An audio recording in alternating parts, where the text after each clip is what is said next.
এই রেস্টুরেন্টে খাওয়া-দাওয়া একেবারে আনপ্ল্যান ছিল। ঢাকা থেকে যাওয়ার সময় যেভাবে প্ল্যান করে গিয়েছিলাম দুপুরে একটা রেস্টুরেন্টে খাবো, বাট সেটা আর হয়ে ওঠেনি। বলছিলাম দি ওয়েব রিসোর্টের কথা, প্ল্যান ছিল একবেলা লাঞ্চ করার, বাট গিয়ে দেখি কর্পোরেট ইভেন্টের জন্য ফুল রেস্টুরেন্ট বুক। প্রচুর ক্ষুধা ছিল তাই ঢুকে পড়লাম নূরমহল রেস্টুরেন্ট, যেটা সি পার্লের কাছে। এই রেস্টুরেন্টটা আমার মনে হয় বেসিক্যালি তাদের জন্য যারা ইনানির সাইডে লো বাজেটে খাওয়া দাওয়া করতে চাও। খুব যে ভালো সেটা বলবো না, তবে অল্প টাকায় পেট ভরার মতো আর কি। মেনুতে প্রচুর অপশন ছিল, কিন্তু বিকেল ৪টা ওভার করে যাওয়াতে পেয়েছিলাম কোরাল মাছ ১৫০ টাকা, লক্ষা মাছ ১২০ টাকা, লইটা শুটকি ভুনা ১০০ টাকা আর ডাল ভাত ৫০ টাকা জন প্রতি আনলিমিটেড।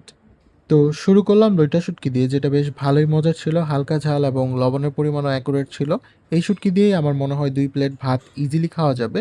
এখানে আবার তুমি চাইলে শুটকি শেষ করে ফেললেও অল্প একটু শুটকি রিফিল করে দিবে, যেটা বেশ ভালোই লাগলো। ১৫০ টাকার কোরাল মাছের কারিটা দেখতে কিন্তু খুবই সুন্দর, তবে খেতে অ্যাভারেজ ছিল। মাছটা কিন্তু ফ্রেশই ছিল, বাজেট চিন্তা করে খেলে ঠিক আছে। এর থেকে আর কি ভাই আশা করা যায়? এছাড়া ওদের এখানে ১ পিস দিয়ে চিকেন কারি ১০০ টাকা, যেটা শেষ হয়ে যাওয়ার কারণে নেওয়া হয়নি। তবে তুমি চাইলে এখানে ১৫০ টাকা হলেও ভরপেট খেতে পারবা ইজিলি। ১০০ টাকা দিয়ে চিকেন নিলে ৫০ টাকায় ডাল ভাত আনলিমিটেড। তবে একটা জিনিস বলবো, শুটকি দিয়েই কিন্তু আমি খাবারটা বেশ ভালো এনজয় করেছি, কারণ এটা অনেক বেশি মজার ছিল।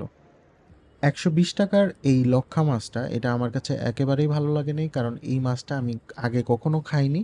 সো আমার কাছে এটা ভালো লাগেনি, নাকি ওদের রান্নাটাই ভালো হয়নি। মাছটা কিন্তু ফ্রেশ ছিল, তবে কেন জানি আমার কাছে এই কারিটা ভালো লাগেনি। যাই হোক, ভিডিও ভালো লাগলে একটা লাইক করে দিও। সবাই ভালো থেকো।